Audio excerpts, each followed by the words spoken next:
Hello and welcome to another Game Nexus arcade video. Today's video is going to be a video discussing the Namco System 357 and the Namco System 369. Now both of these systems are based off of the PlayStation 3 game console, which of course was released in 2006 and cost $600. Now the one on the right here, the 357, which runs Tekken 6 Bloodline Rebellion, is actually based off of that launch model, and it actually has the full-size motherboard, whereas the 369 is based off of the slim model, and it has the slim motherboard. But I'll get into in-depth a bit more with these in a little while. Just to tell you, I just want to get basically a bit more in depth on the story of this system going from dead system to Tekken 6 Bloodline Rebellion. Now, I'll probably insert a lot of pictures in here because I'd imagine this is going to get boring really quickly. But just to set the stage, the date that this all got done, if you've been watching my videos in the past few weeks, is May of 2020 is when this board basically came to life. So this board, I can't find the exact date, but it was sometime in August of 2016. I bought this board. I want to say it was like $160. It did not come with this dongle. It came with the Tekken 6 Bloodline Rebellion Revision 1 hard drive.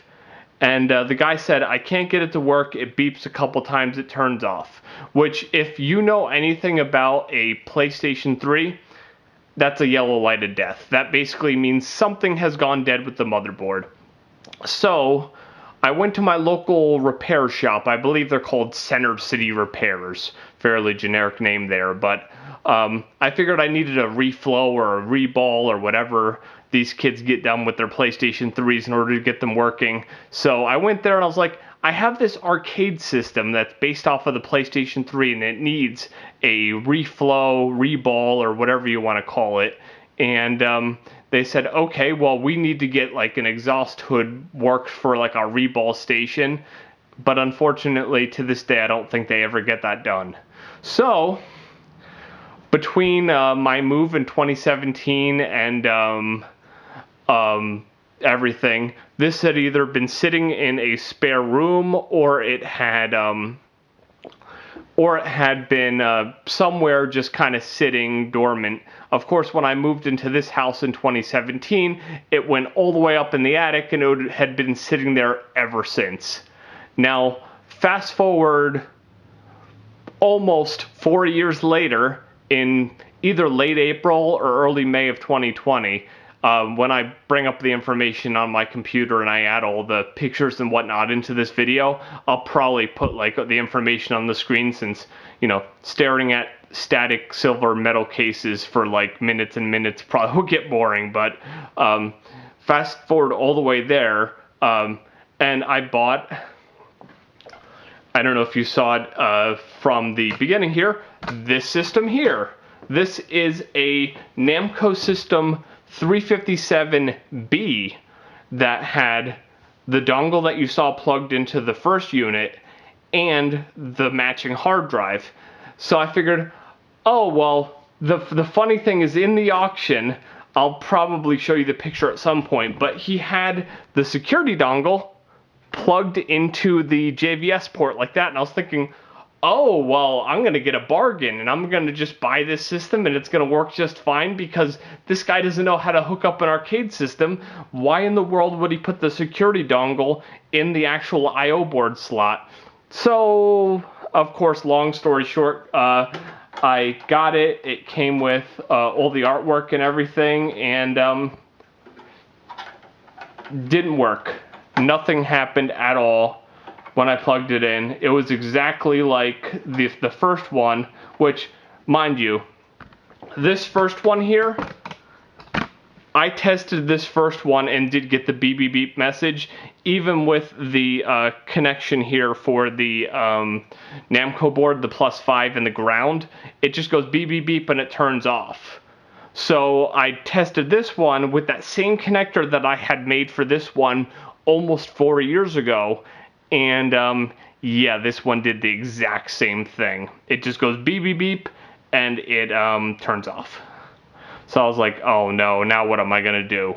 So then I figured, oh well, people fix these with PlayStation 3s with the heat gun. They reflow the solder and everything, so why don't I give that a try? So I bought myself a Black & Decker heat gun, which I'll throw the image on the screen. It's just a orange and black heat gun, and I tried to reflow this guy, and yeah, nothing happened. As you can see, I don't know if you can see, as compared to the other 369 and 357, there's like rust here, rust here, rust here, tons of rust here. And when I actually opened up the case and looked at the motherboard, there was actually rust around the metal there. So my thought is either this one has like really had a hard life, or maybe it's even gotten wet possibly. But I may come back to this one at a later date, but no matter what I did, I could not get this thing working again. So I was thinking there, oh no, I spent these hundreds of dollars on all these parts, which I'll show you all the parts on the screen right now. It came with the system, wiring harnesses, it came with the extra boards, which I'll show you in just a little while when I'm going to talk a bit more of the technicals on these. But it came with all that stuff, and I was thinking, oh, well, I guess I got some extra stuff for my money, but no, it didn't work. So fast forward maybe like a week or so, no, I might not even been a week or so later. It was a couple days later. I was thinking to myself, wait a second, don't I have another 357 in the attic? And it looks not so bad. So focus back on this guy here. I was thinking, why don't I try to reflow this board? And I even looked up to see some better reflowing methods. One of them had suggested, I forget exactly the timings on it, but circle your CPU and GPU a little bit, and keep doing that for like 5 or 10 minutes. I did that like twice, and plugged in the hard drive, plugged in the dongle, and to my utter surprise, Tekken 6, Bloodline Rebellion, booted up.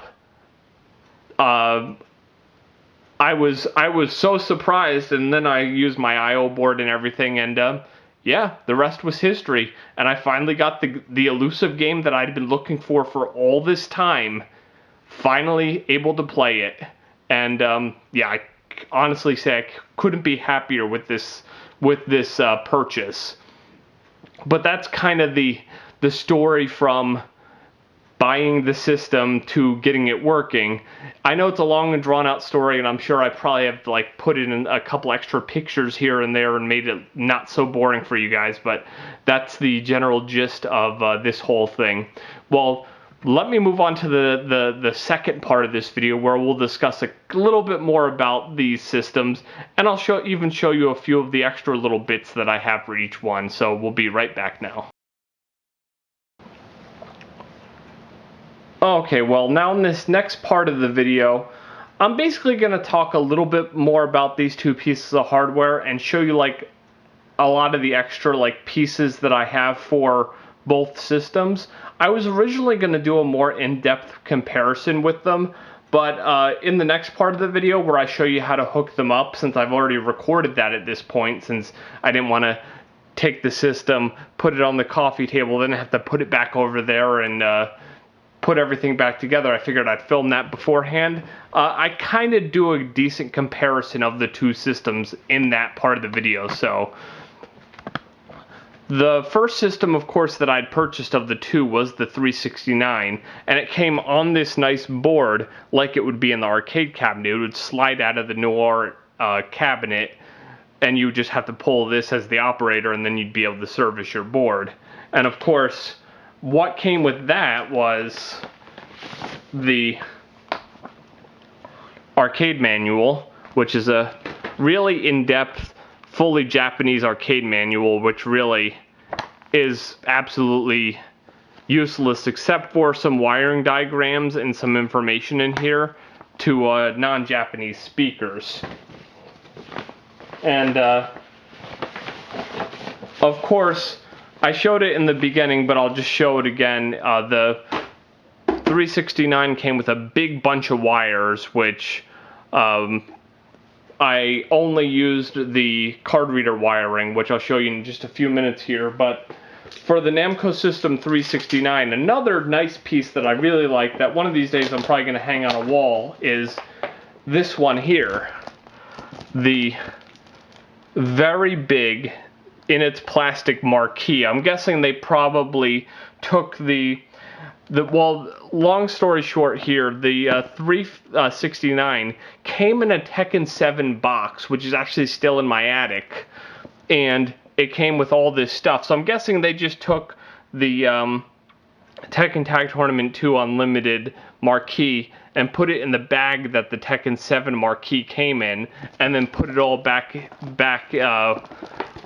and didn't have to worry about it. So that's probably why it's like in the bag. I doubt it's like brand new, never used or anything. It's probably been used but sitting in the arcade's marquee holder. And then of course I got this thing here. Actually, I never noticed this until right now. There's actually two of these in this bag, but here's one of the move strip things. And let me actually pull the other one out of the bag here, because there's another one behind it. Yeah, there's another one behind it. I had not noticed this before until right now, so we're going to see this for the first time together. And these are actually... okay, these are actually absolutely 100% identical. I was hoping the other one would be a move strip. But yeah, these are identical. It's just two of them. I'm guessing if you wanted to set up a versus setup, you could have two Noir cabinets with both with these in them. But I was hoping one of them would have been a character move strip. But unfortunately, that's not to be. But still cool to have these. And I don't know if I did it in my original video, but if I haven't, I will like get a scan of these and maybe even see if I can translate them. Now the only downfall of this game is it uses the Namco Bana Passport system, and that will not work without the online server. So unlike 357, I can't use cards with 369 without that online system. Now I also had gotten some stickers with Tekken Tag 2 on them as well. If I can find an image of what that looks like, or if I can find the actual sticker before I'm done editing this video, I'll throw a image of that in the picture right now so you can see what they look like. But they were never put on anything, and they're like on their backing paper and everything. The cool part about this one, I don't know if you'd seen this in any parts of the video so far, is it actually has the T6B Namco on there, and I like how I definitely like how the 357 is in such great condition. The only thing that's a little bit rough is the sticker here, which the one over there is a little bit better, and the sticker in the back. They're a little bit seen better days. But now going to Tekken 6, I got this, which is the marquee. The color looks a little bit washed out, but on the camera it's actually looking worse than it actually is. If I lean it back a little bit, you can kind of see it doesn't look that bad. But this is the marquee that would go in the Noir HD cabinet. And if you haven't seen it already, I'll show the picture of the cabinet with everything in it. I had asked for the move scroll that was in the like move thing that's kind of like these ones that was inside, but the seller said he tried to take it out, but it completely like disintegrated more or less. And the other thing I got, which is really cool, was these. These, from what I could see, would go on the side of the monitor. So here's the one that has Alyssa on the top, and there's all the characters' moves. And then here's the other one that actually has Lars on the top, because this is for the new game, Bloodline Rebellion. And it has a lot of the character moves, and you'll see the way that they're noted here is it'll show left punch, left kick, right kick, and it just shows them as buttons, so you don't get confused by which button it's mapped to if maybe your arcade doesn't have it set up standardly. So that's a really nice thing. The only drawback here is I did not get the manual for this because the seller wanted to keep it because he said he had plans to convert the cabinet to run like a modern game console, like a PlayStation 4 or something. Last time I'd messaged him, he said he hadn't gotten further on that because he'd been busy with something, I guess. But the last thing I want to show you here is some of the daughter boards that I got with this. I know I make mention of this in the next part, but there's this one here, which is actually the Namco I/O board. It says NAJV2 is what it says on the sticker here. And you'll see there's where the JVS would go on the board. And this goes into, if I don't drop it on the floor and break it, but this goes into various things from that harness, but I have not used this. And then here is another one. This one says STD Connect PCB, and this has a bunch of other ports on it, and yeah, I've not used this at all, so I can't really tell you what this one really does. But it says 4P2. Oh, this looks like this might be the splitter PCB for player 2. So if you have it set up as 2 players, this is kind of like your versus board that would let player 2 hook up to the system, and then you would basically output the video to another cabinet, which is actually pretty nice. Because when I was thinking about that, when it said P2 from P2 cabinet, that's probably what that means, is that splitting it so 2 players can play on the same cabinet. Okay, and in just a second I'll come back and I'll show you some of the card reader parts here. Just be a moment. Okay, and for the last part of this part, redundant, I know, but I will show you some of the card reader parts here.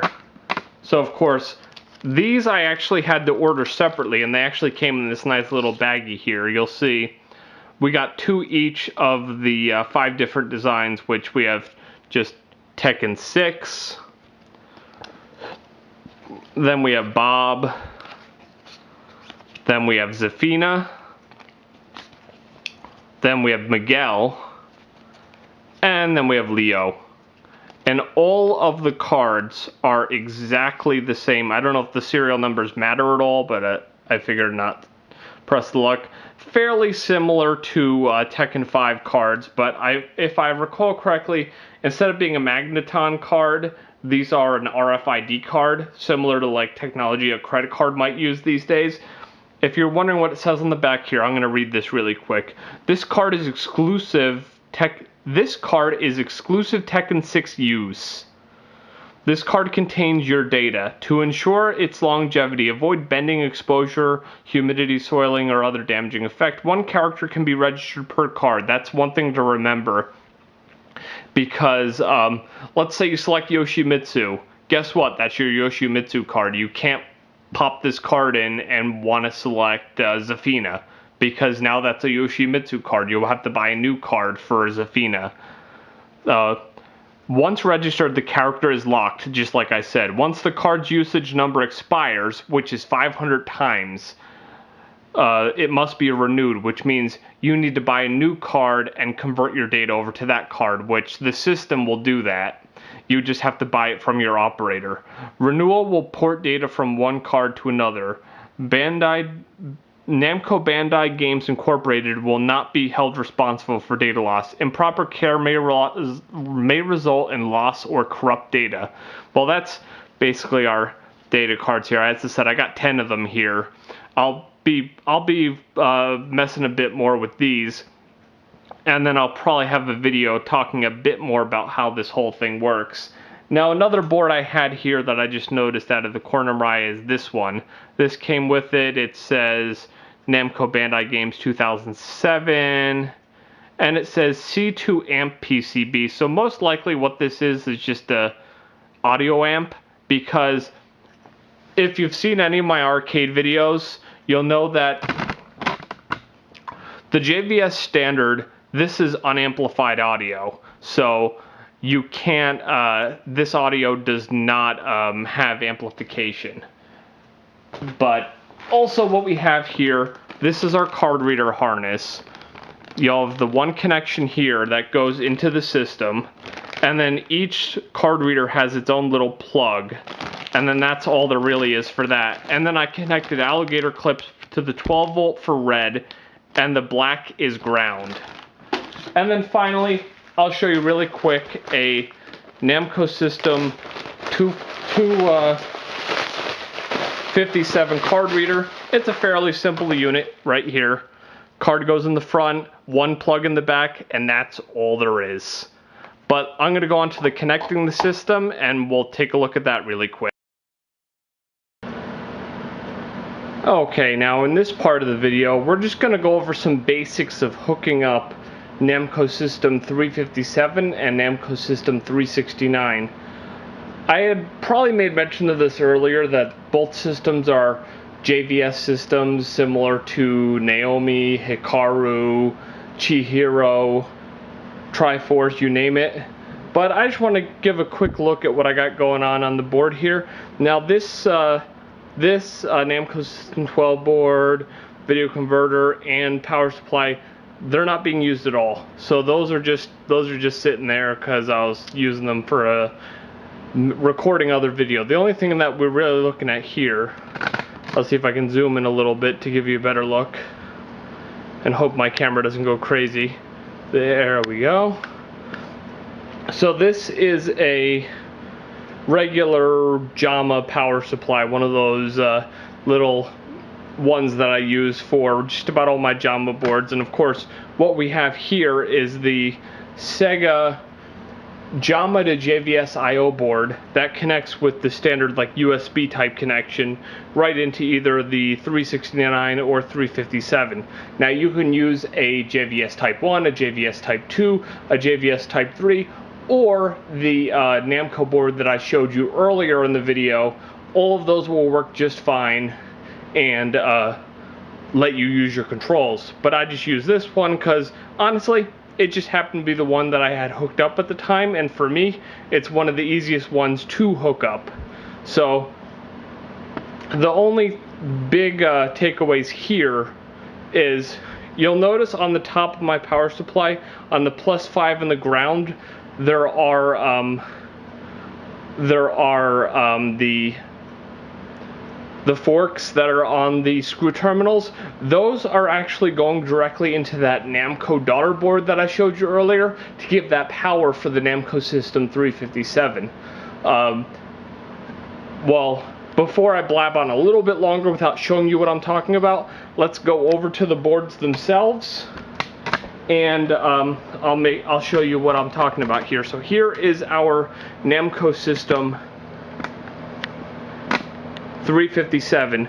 This is the one that runs Tekken 6, Bloodline Rebellion. Now, if you can see what I'm talking about here, here is the connection for the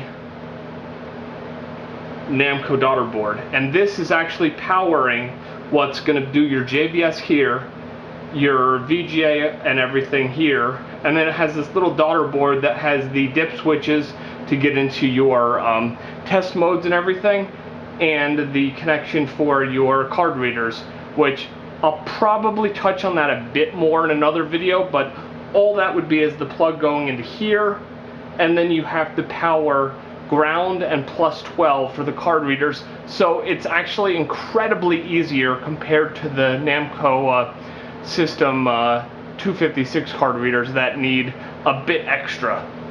But really all that's necessary here, you'll see here is the video converter. The reason I have this is unless your TV or monitor can do, I want to say it's like 1368 by like 788 or something really weird. I believe it's called XGA resolution. It's the same thing that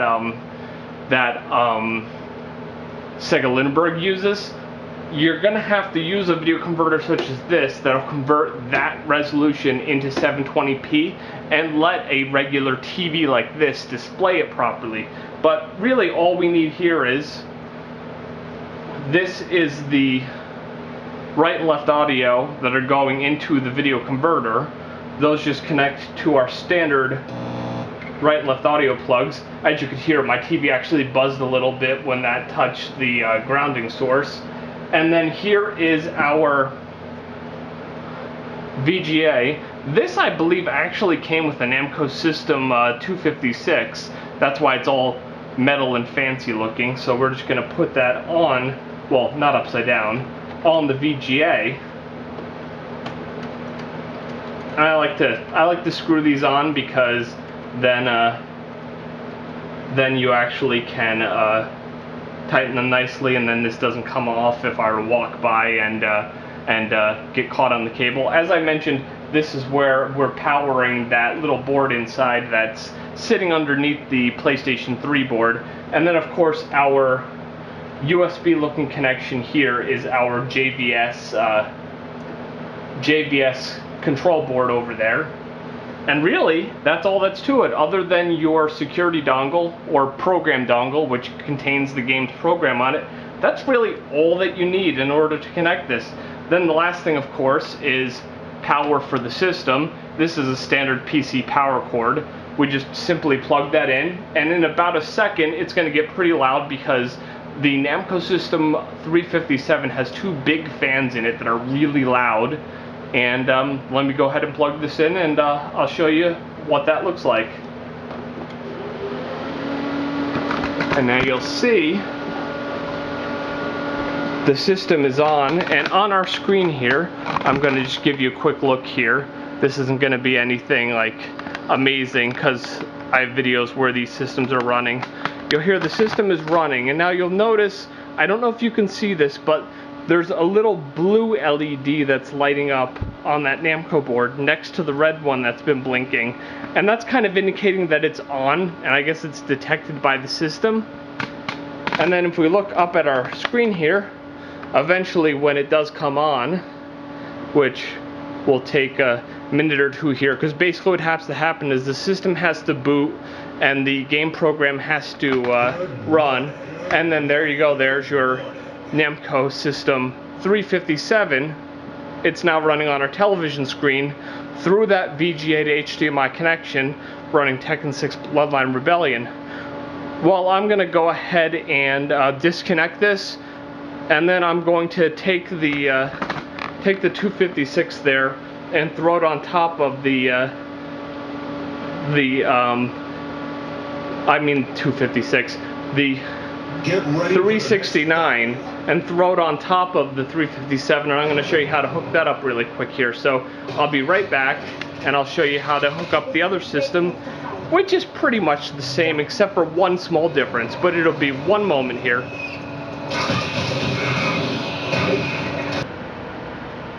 Okay, now we got our Namco System 369 here on top of the 357, and as I said, connections are going to be just about the same. The only big difference is no connection on this board at all for that that plus 5 volt and ground port that's on the 357.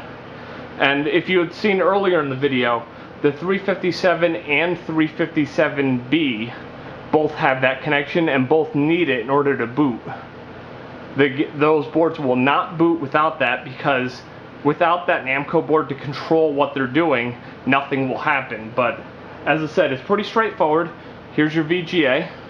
It goes right here. And the only thing that's a little bit weird about the 369 as opposed to the 357 is, as opposed to the 357, which has all its ports all nicely laid out and they're all like, they all have like metal bezels around them. Here they're just kind of like in a slot, and it doesn't look as nice. And then of course your right left audio.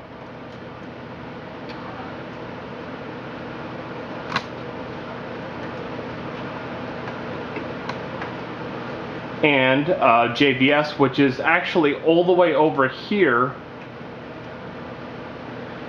between the extra auxiliary ports here.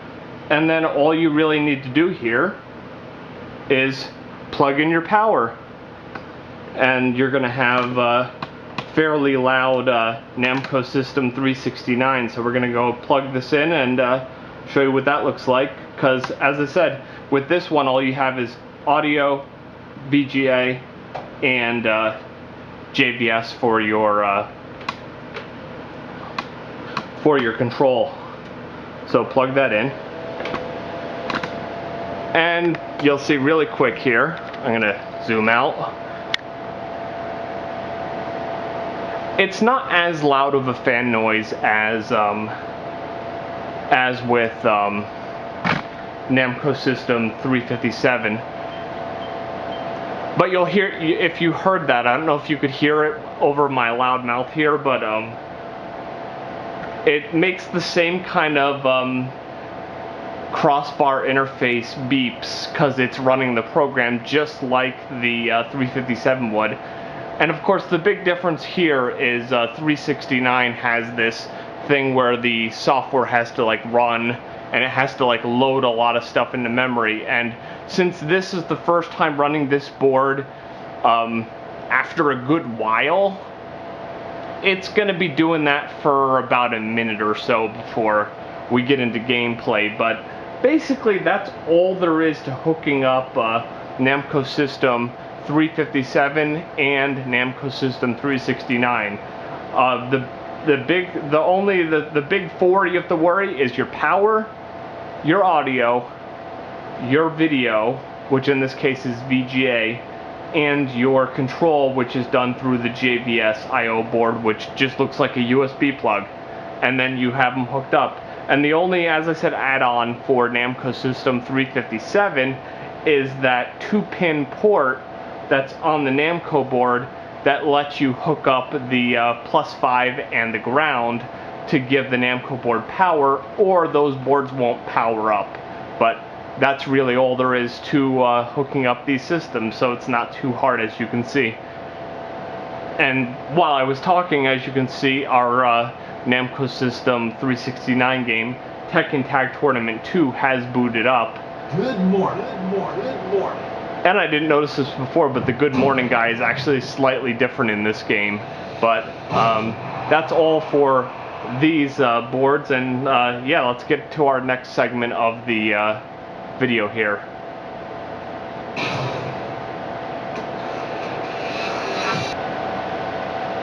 Oh, and I thought I'd throw a post note in here for anyone asking why you don't just hook them up by HDMI instead of using the VGA with the converter board.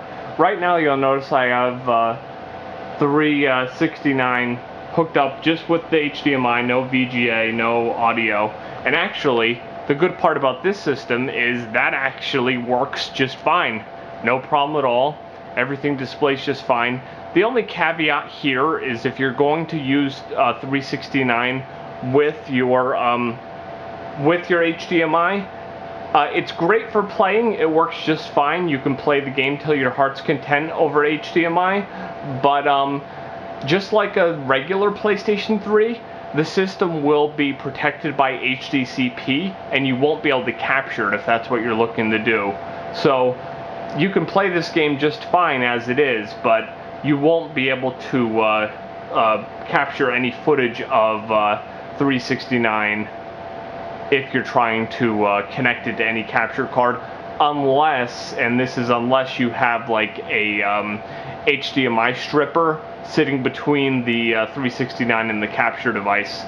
Like there's that HDMI splitter I have that does HDCP stripping, and that would work just fine. And once I get this all taken apart here in a second, I'll show you exactly what happens when at least my System 357 is hooked up this way. So I'll be right back in just a minute and just show you really quick what 357 does connected directly to HDMI. Get ready to the next round. Okay, as you can see here, now we have 357 plugged directly into HDMI, and no VGA or audio plugged in. Still, of course, I have the plus 5 volt plugged into the Namco board, as it won't work otherwise. And one thing I do want to mention, which is kind of a weird thing, I might have mentioned it earlier, the power port on the 357 is upside down, and the power port on the 369 is right side up. Same thing for the HDMI ports. So it might be something to do with how they orientated everything in the system, but I did find that a bit strange. So let's go ahead and plug this in. I'll show you what it does.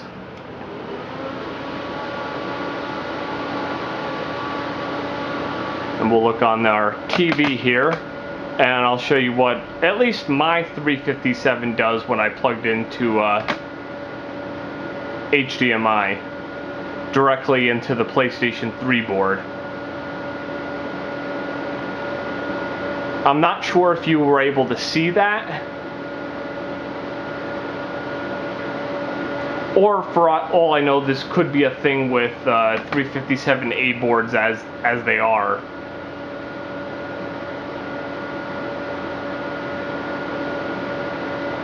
But it'll come on in just a minute here. Good morning. Good morning. You'll see it comes on, but it's just really dark. So there's no way you could really play it this way.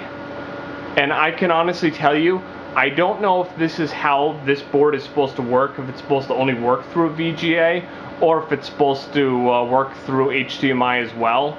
But you can hear the audio, you can kind of see the video, but it's just not, there's not enough darkness. Maybe you could do some adjustment in the actual settings for this, but for mine, this is all I kind of get, and through the VGA it works just fine. Well, now that's all for hooking up these systems, and I will show you my next section of this video. Well, that's all for my PlayStation 3 based Namco hardware video that I'm making here. As you can see, I just have the 357A here with the lid off. You can see the 3.5 inch IDE hard drive that the system uses. And now one thing I've noticed with this system, it can do from time to time, it says the hard drive was not found. This SATA cable can actually get loose from the board, but if you push it back in, it'll work. And the only big difference between the A and the B, as far as the cables go, is the dongle ports are down here, and they're up here over here. And of course, that's your dongle. It's just a USB thing.